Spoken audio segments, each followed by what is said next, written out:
There, yung ibig sabihin ng sacrifice, sakripisyo, sa anumang problema, sa anumang sitwasyon, ano bang pinaglalaban mo, is, ibig sabihin yun, yung sacrifice, tanggapin mo ang katotohanan.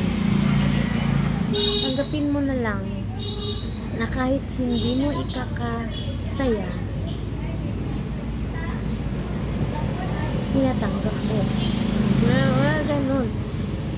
Kasi kung hindi mo tanggap, business yung pagsasacrifice mo. Kasi yung pagsasacrifice, yung pagtitiis ka lahat, tapos hindi mo na ikakasaya,